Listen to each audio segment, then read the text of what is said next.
उठाते हो, अपनी बेटी की शादी कहाँ किया हो? मुसलमान लड़का से किया है। ये जितना नजर आ रहा है बंच ऑफ थॉट के मानने वाले, चाहे ओम बिरला हो और चाहे तमाम लोग हों, ये कहाँ कहाँ शादी की। ये भारतीय जनता पार्टी नहीं है, भारतीय जलाओ पार्टी है। और ये वक्फ बिल जो आप जो माइनॉरिटी से जोड़े, ये माइनॉरिटी का मामला नहीं है।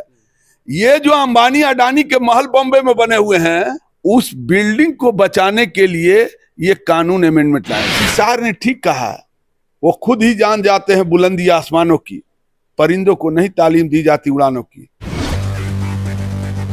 नमस्कार, अभी हम मौजूद हैं पूर्णिया में और हमारे साथ राजद के अल्पसंख्यक प्रकोष्ठ के प्रदेश अध्यक्ष हैं अनवर आलम जी। और लगातार जो है कि चौपाल कार्यक्रम के माध्यम से वक्फ अमेंडमेंट एक्ट जो है, जो सरकार ला रही है, जो बिल लाई है, उसका विरोध मुस्लिम संगठन के लोग, मुस्लिम धर्म के लोग के साथ साथ तमाम विपक्ष के जो नेता हैं, विपक्ष के दल जो है वो भी इसका विरोध कर रहे हैं, जिसमें आरजेडी भी अपनी अहम भूमिका निभा रही है। उसी के सिलसिले में हमारे साथ बातचीत करने के लिए अनवर आलम जी हैं। इनसे जानने का प्रयास करेंगे कि जो चौपाल कार्यक्रम लगातार ये पिछले दिनों से कर रहे हैं, उनका क्या मकसद है और आने वाले समय में इसका क्या प्रभाव पड़ेगा। और साथ ही ये भी हम चर्चा करेंगे कि इससे क्या वो वक्फ बिल जो मामला है, मसला है, उसमें क्या कुछ आगे होने वाला है और इसकी पार्टी का क्या रुख है। सबसे पहले स्वागत है सर। आपको भी बहुत बहुत मुबारकबाद देते हैं सर। ये वक्त को लेकर के आप जो है कि अभी पूर्णिया पहुंचे हुए हैं, पिछले कई दिनों से लगातार आप जो एक अलग अलग जगह जा रहे हैं, अपने कौम को जगा रहे हैं और मुस्लिम धर्म के ऊपर जो कहीं ना कहीं उसके वक्फ प्रॉपर्टी को लेकर के सरकार जो ये बिल लाई है, सबसे पहले तो आप हमें ये बताएं कि ये क्या मामला है और इसको आप कैसे देखते हैं। देखिए, सबसे पहले तो आपको ये बात बता देना चाहते कि ये सिर्फ माइनॉरिटीज का मामला नहीं है जी। जो लोग हिंदुस्तान के अमन और पसंद लोग हैं, जो हिंदुस्तान के आइन को मानते हैं, हिंदुस्तान के कॉन्स्टिट्यूशन को मानते हैं, हिंदुस्तान के तिरंगे को मानते हैं, हिंदुस्तान की जमहूरियत को देखना चाहते हैं, वो तमाम लोगों की ये लड़ाई है।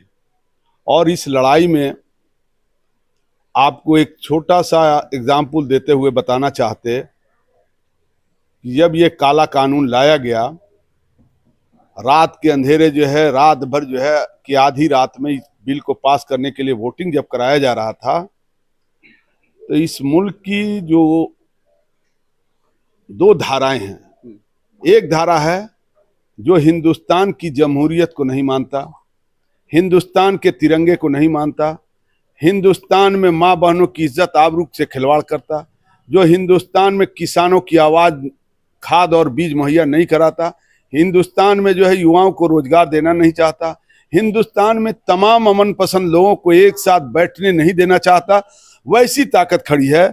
और दूसरी तरफ हिंदुस्तान में वैसे लोग खड़े हैं जिसमें जो लोग इस जमहूरियत को बचाना चाहते हैं, जो हिंदुस्तान की जो आइन को बचाना चाहते हैं, हिंदुस्तान में युवाओं को रोजगार देना चाहते हैं, हिंदुस्तान में माँ बहनों की जो इज्जत आबरू जो लूटी जाती है मऊनिचिन के नाम पर, उनको बचाना चाहते हैं। हिंदुस्तान में तमाम जो गरीब अबला है उनको जो है कहीं ना कहीं रहनुमाई करके उनको इंसाफ दिलाना चाहते हैं। उस रथ पर सवार हैं हिंदुस्तान के सेकुलरिज्म के सबसे बड़े चैंपियन नेता हम लोगों के आदरणीय लालू यादव जी, भाई तेजस्वी यादव जी, कहीं जो है हम लोगों की जो है राहुल जी खड़े हैं, कहीं भीम आर्मी खड़ा है। तमाम जो लोग इंसाफ परस्त लोग हैं, वैसे लोगों ने, मुकेश सहनी जी हैं, दीपांकर भट्टाचार्य जी हैं, तमाम लोगों ने जो है उसका एक नमूना पेश किया कि हिंदुस्तान की जब बिल का वोटिंग हुआ तो 232 सांसदों ने बिल के खिलाफ वोट किया। जिससे पता चलता है कि ये सिर्फ मुसलमान का मामला नहीं है, पूरी इंसानियत का मामला है। और इस बिल को लोगों के सामने, यहां तक कि यूं ही नहीं कहें, तमाम दलों ने अपने अपने जो है रीट भी फाइल किया, जिन्हें राष्ट्रीय जनता दल के तो हमेशा सेकुलरिज्म के नाम पर जो हमेशा चैंपियन के रूप में काम किया ही है। आप लालू यादव के किरदार को पहले से उठाएंगे, जब पूरा इंसानियत कराह रहा था, पूरी जमहूरियत कराह रही थी और शिला पूजन के वक्त में आडवाणी के रथ को रोकने का कोई काम किया हिंदुस्तान में, वो माई का लाल जो है लालू यादव ने इस रथ को बिहार की सरजमीन पर रोका था। चाहे एनआरसी का मामला हो, चाहे वक्फ, चाहे आपको 3 तलाक का मामला हो, और चाहे अभी आपको जो है वक्फ बिल के मामले में भी उस बीमारी की हालत में जिनको वहां जाने के लिए लोगों ने मना किया है, वो जो है वो शख्स जो है इस किडनी ट्रांसप्लांट के बावजूद जो है उस मीटिंग में जाकर आपके समर्थन में खड़ा है। इससे पता चलता है कि वो कितने बड़े सेकुलरिज्म के हिमायती हैं। और उस धारा को मजबूत करने के लिए लोग जो खड़े हैं, तो ऐसी ताकत को हम इस आपके चैनल के माध्यम से जरूर सैल्यूट करना चाहते हैं। और उन्हीं की आवाज बन के भाई तेजस्वी जो तमाम लोगों में, आप हिंदुस्तान की आईन में देखिए, ये पहला मौका है जिनको हम लोगों ने लगभग 12-13 साल से सत्ता दे रखा है। ये हिंदुस्तान की कुर्सी पर बैठे हुए हैं जो जालिम बादशाह, उन्होंने वो तिरंगा को तो मानते ही नहीं थे। नागपुर में कभी तिरंगा फहरा, वो बाद में फहरा। वो कॉन्स्टिट्यूशन को नहीं मानते हैं। वो चाहते कि हिंदुस्तान में मनुस्मृति लागू हो। बंच ऑफ थॉट को मानने वाले लोग हैं। हिंदुस्तान में जो तमाम जो वेल है, रेल है, इंश्योरेंस है, एयरपोर्ट है, तमाम चीजों को बेच देने का काम किया और युवाओं की बड़ी फौज खड़ी कर दी। जो देखा होगा कि आपने कोरोना काल में लाखों लाख लोग पैदल चल के जो है बेरोजगार लोग चले आए। भाई तेजस्वी जो लालू यादव के लाल हैं, किसी शायर ने ठीक कहा है, वो खुद ही जान जाते हैं बुलंदी आसमानों की, परिंदों को नहीं तालीम दी जाती उड़ानों की। वो लालू यादव के लाल हैं। भाई तेजस्वी ने उस उड़ान को भरने जानते हैं। उन्होंने हिंदुस्तान में जो अपना जो है घोषणा पत्र दिया था कि मैं पहली क्रम से सत्ता में आएंगे तो 10 लाख लोगों को रोजगार देंगे, उसको सरजमीन पर 17 महीना बराम 17 साल के कार्यकाल को देख लिए। 17 महीने के कार्यकाल में गांधी मैदान, जो खेल के मैदान से जाना जाता था, गांधी मैदान मेले के नाम से जाना जाता था, वो भाई तेजस्वी ने 17 महीने के कार्यकाल में 3.5 लाख लोगों को रोजगार दिया। वो भी पक्की नौकरी, सरकारी नौकरी। आप यहां बैठे हैं जहां चाहे सर्किट हाउस में लोग जो है बेचारा 20-20 साल से काम रहा, वो खत्म हो गया था, उस सपना टूट गया था कि हम सरकारी नौकरी होंगे। केयर टेकर में बहाली होती थी, रेल में जो है पोर्टर की बहाली होती थी, सब खत्म। ये पूरी तरह से मनुस्मृति जो जमींदारी प्रथा था उसको लागू करना चाहते थे, लेकिन एक लकीर लालू यादव के लाल ने खींचा और उसके नक्शे कदम पर तमाम लोग को चलने के लिए बाध्य कर दिया। आज बता रहे हैं कि हम मां बहन योजना जो चलाएंगे, गरीबों के लिए 200 यूनिट बिजली भी हम सत्ता में आएंगे फ्री करेंगे, और युवाओं को रोजगार देने का। आप पहले बताइए ना, लेक्चरशिप की बहाली जो लालू यादव के समय में हुई थी यूनिवर्सिटी कमीशन से, चाहे टीचर की बहाली हुई थी, इसके बाद हुआ क्या? सब कॉन्ट्रैक्ट। यहां बेचारा चपरासी की बहाली नहीं, बाल बच्चा उसका नहीं हो रहा, सब कॉन्ट्रैक्ट। ये कॉन्ट्रैक्ट वाला जो सिस्टम बना, ये आप सोचते कि छोटा मोटा नहीं है, ये सब अंबानी अडानी के लोगों ने बनाया है, प्लान है। और ये वक्फ बिल जो आप जो माइनॉरिटी से जोड़े, ये माइनॉरिटी का मामला नहीं है। ये जो अंबानी अडानी के महल बॉम्बे में बने हुए हैं कई 100 अरब के, उस बिल्डिंग को बचाने के लिए ये कानून अमेंडमेंट लाया गया। कई ऐसे चीज है रेलवे के जो वक्फ की जमीन पर है, कई ऐसी जमीन है उनकी निगाह है उसको नोचने की। ये गिद्ध लोग हैं, जैसे देखा है कभी गिद्ध को मौका में रहता है कैसे लेकर आए। बाज को देखा है, जब देखते हैं एक बैग देखेगा बच्चा को उठा के लेके चल जाएगा, वो बाज है। ये लोग, ये भारतीय जनता पार्टी नहीं है, भारतीय जलाओ पार्टी है। और ये हिंदुस्तान में भी देखिए नंगा नाच। सुप्रीम कोर्ट अगर उस आपने गलत जो है, ये कॉन्स्टिट्यूशन का एक पैमाना बना है। हिंदुस्तान 4 खंबे पर खड़ा है, एक न्यायपालिका है, विधायिका है, कार्यपालिका है और पत्रकारिता है। आप लोग का तो मामला खत्म कर दिया, सब प्राइवेट कंपनियां ले ली, तो आप लोग छोटे मोटे चैनल अपना काम कर रहे हैं। सब जो है अंबानी अडानी खरीद लिया है, वो जैसा चाहेगा वैसा चलाएगा, आपको वही न्यूज चलाना है। तो आप बताइए वो खत्म। चले आइए कार्यपालिका में, आप बताइए कि जो करीब का लड़का, कहीं मकसूदन राम का लड़का जो है, जो ठेला चला रहा है, यहाँ कर्मचारी है बेचारा, उसका अगर उसका बेटा को पढ़ा रहा तो सोचता था कि मेरा बेटा आईएएस बन जाएगा, आईपीएस बन गया। तो उसको भी दखल दहाजी कर दिया। ये सब जो अंबानी अडानी और तमाम बड़े लोगों के लड़के जो यूपीएससी नहीं कर पाते थे, कलेक्टर एसपी नहीं बन पाते थे, उसको लेटरल सिस्टम के माध्यम से घुसाने के लिए 56 आदमी को एक बार बहाल किया। एक आईएएस बहाल होता है तो पहले एसडीओ बनता है, डीडीसी बनता है, उसके बाद कलेक्टर बनता है। ज्वाइंट सेक्रेटरी जो है डायरेक्टर डायरेक्ट काहे के लिए? सत्ता को चलाता है कलेक्टर, सेक्रेटरी। तो ये जो खजाना को लूटने के लिए कौन आएगा? ऐसे लोग को चाहता कि बैठा लाऊं। कैसे आ रहा लेटरल सिस्टम? अंबानी अडानी जो सर्टिफिकेट दे देंगे, 20 साल से ही काम करता था मेरे फैक्ट्री में, बहुत अच्छा आदमी है, उसका कुछ नहीं देखा या डायरेक्ट उसको बहाल होगा। अच्छा, वो वेरीफाई कर देते हैं, वो सर्टिफिकेट दिया बहाली होगी डायरेक्ट। ओम बिरला की लड़की करती थी जो है ना फैशन डिजाइनिंग, और आईएएस बन गई। नहीं देख रहे हैं जजेस की बहाली में घुसपैठ कर रहा है। अगर कोई जज जो इंसाफ की बात करता है, जो डॉक्टर भीमराव अंबेडकर ने बनाया है कॉन्स्टिट्यूशन, शिक्षित बनो, संगठित हो, संघर्ष करो, वो आदमी जो वर्षों वर्षों काल तक छुआछूत से अपने धर्म को परिवर्तन करने में चले जा रहे थे, वो आदमी कॉन्स्टिट्यूशन बनाया। तो उस कॉन्स्टिट्यूशन को ये लोग नहीं मान रहा है। निशिकांत दुबे कहता है कि हम जो है इस देश में जितना दंगा फसाद हो रहा सब जो है सुप्रीम कोर्ट का जो है चीफ जस्टिस करा रहा है। भाई ऐसा बात, कॉन्स्टिट्यूशनल मेंबर है पार्लियामेंट का, इस तरह की बात बोल रहा है? और तुम माइनॉरिटीज और दुनिया के सवालों को उठाते हो। अपनी बेटी की शादी कहां की हो? मुसलमान लड़का से किया है।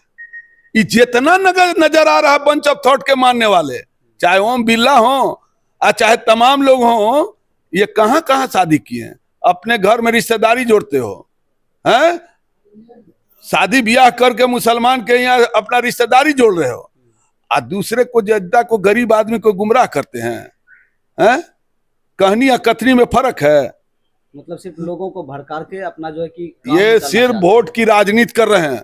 और इस बात को आईना दिखाने के लिए ये वक्फ बिल नहीं है, ये लोग लाए हिंदुस्तान की जमहूरियत को बांटने के लिए। एक बार शिला पूजन का काम किए, सोचे कि हिंदुस्तान को पूरी जो है लोगों को लड़ा दिया जाए, लेकिन लालू यादव जो है उस बात को समझ गए थे। उन्होंने कहा था इस किसी एक जो है राजा का भी जो है जो वोट है वो जो है रंग का भी है, और कोई अगर जब जनता नहीं रहेगी तो मस्जिद में घंटा को, मंदिर में घंटा कौन बजाएगा, और नमाज जो है कहां कौन पढ़ाएगा? इंसान नहीं रहेगा। तो उन्होंने इंसानियत को बचाने के लिए रथ को रोका और मसान जोड़ में डाल दिया। तो वैसे हिम्मत वाले जो है दाद देने वाले, तो उनको साजिश के तहत केस में फंसा दिए कि सदन में रहते तो आज बुखार झाड़ते लाए मोदी जी का। ये लोग जो है एक लब का अंगूठा काट लिया। कहीं कोई आदमी आगे बढ़ता है, दलित पिछड़ा गरीब आदमी, तो उसको नहीं करता। इसलिए जो प्रियम्बुल है, आपको कार्यपालिका का विश्लेषण बता दिए, पत्रकारिता तो खरीद ही लिया, और न्यायपालिका जब इंसाफ करने लगा तो उस पर उंगली उठा रहे हैं। तो आपके कहने से चलेगा?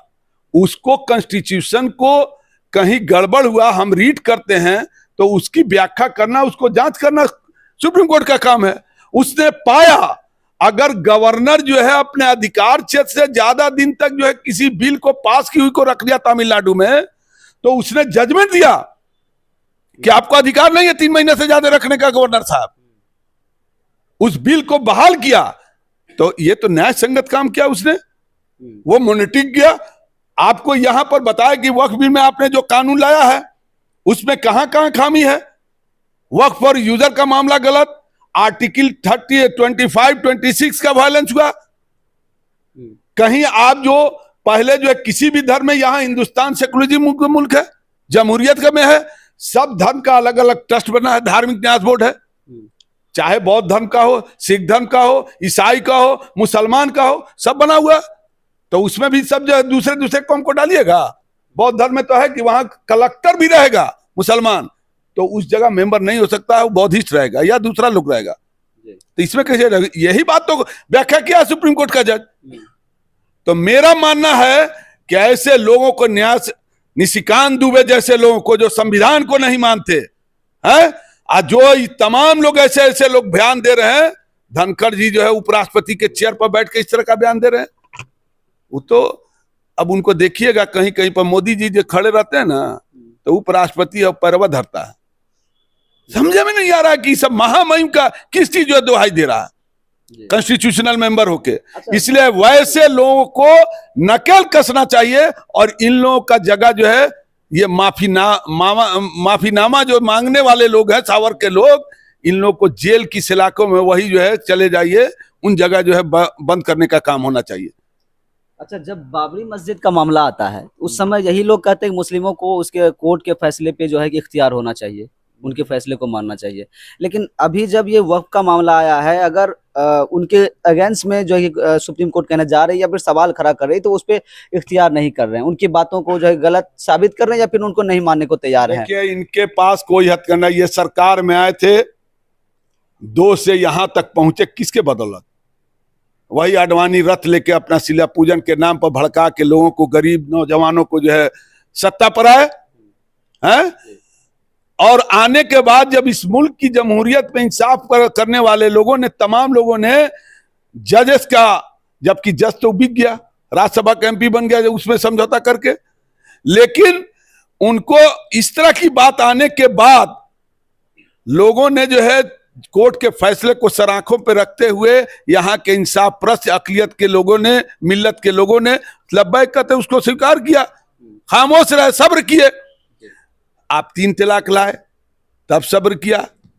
आप लगातार ये जो काम कर रहे हैं, काहे किस लिए कर रहे हैं कि आपकी जमीन खिसकती जा रही है। कभी 370 35 आर्टिकल्स को लाने का काम किया, कभी 3 तलाक को लाया, कभी एनआरसी को लाया। तो आपका अभी उसके करने के बावजूद जनता ने कहां ला के रख दिया? 300 पार आप ला रहे थे, चले आए नीचे। तो अपनी इज्जत आबरू को बचाने के लिए, फिर उसको मेंटेन करने के लिए जनता के बीच में भड़काऊ भाषण देकर निशिकांत दुबे जैसे और तोगड़िया जैसे तमाम ऐसे लोगों को भाषण दिलवा रहे। कौन दिलवा रहा? इस देश का राज सत्ता पर काबिज जो है बादशाह करा रहा। और वो इस तरह का भड़काऊ भाषण जो एक कोर्ट पर भी उंगली उठा रहा है। तो ये क्या हो रहा है? ये आपने जो बात कहा, ये लोकतंत्र को मानता ही नहीं है। हमने पहले कहा है, ये तिरंगे को नहीं मानते, हिंदुस्तान की जमहूरियत को नहीं मानते, डॉक्टर भीमराव अंबेडकर के कॉन्स्टिट्यूशन को नहीं मानते। ये जब कॉन्स्टिट्यूशन को नहीं मानते, ये मनुस्मृति लाना चाहते हैं। तो हिंदुस्तान का आईन बहुत मजबूत है, हिंदुस्तान की जनता जवाब देगी। आने वाले वक्त में जो भाई तेजस्वी के नेतृत्व में यहाँ सरकार बनेगी, और ये बिहार का चुनाव देख के भी ये काम हो रहा है। ये जितना हथकंडा चल रहा है, सब बिहार के चुनाव जानता है कि भाई तेजस्वी को 2020 में लोग ही मुख्यमंत्री बना दिए थे। उससे घबराए हुए हैं, निराश हैं, डरे हुए हैं, और ये लोग डर के इस तरह के काम कर रहे हैं। इसलिए इनका जवाब जनता देगी।